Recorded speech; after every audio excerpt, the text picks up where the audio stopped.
And the first thing is that the habits that you practice are the levels that you're going to fall or rise to in the future. And I see within the physio world, people talking and writing about different numbers as to how long it takes to become kind of solidified in your role in physio and a bit more mastered in that technique. And so numbers like 5 years, 7 years are kind of thrown around. But what I've also seen is that if you just practice day in, day out, without reflecting, without trying to get better, your learning curve and your rate of development is going to be so much slower than someone who's willing to critically analyze and question themselves. And so I think you really need to ask yourself, where do I want to be in 3 to 5 years? And this can be in terms of your physio practice, or it can be in life in general. And then from there, reverse engineer the steps you need to take to get to that point. By doing that, you're then going to have some objective markers that you can go, yes, I'm on track to hit that goal, or no, I'm falling behind. And then it's up to you whether you turn that around and get back on track to achieving this goal that you've set. Number 2, you're more ready for things than you would have first thought because you can adapt quicker than you could imagine. And this one really stems from moving overseas halfway through this year. When I first moved over, I hadn't really lived out of home for more than a month at a time. I'd done little cooking. I didn't really know how to organize things like a car service, getting car insurance.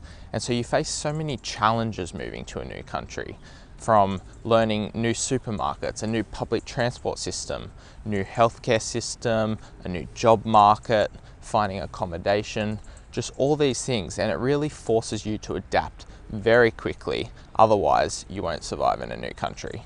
And so what that's really taught me is kind of a new mindset in how I approach different challenges that pop up. And so if you can push through a really tough experience, things where you're having to adapt, when new challenges come along in the future, you're much more ready and you're going to worry less, you're going to procrastinate less, because you've been through such a transformational period where you had to adapt to all those new situations that you're now more prepared to face those challenges. And finally, variety is king early on in your career.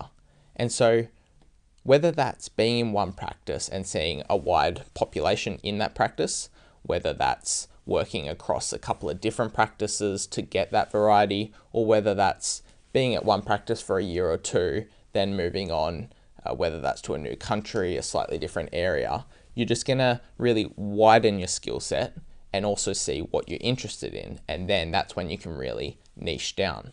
So when I first started practicing in a slightly regional area just outside of Sydney, I was seeing a much older population. And so you're getting your degenerative type conditions, your osteoarthritis, and then moving to London, you're seeing a much more working population age, a sportier population, very little medical history.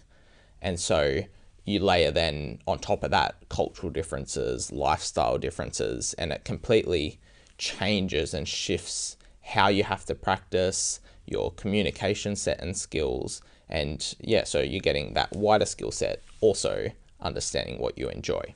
And so that's my 3 key takeaways from new grad year, from moving to a new country.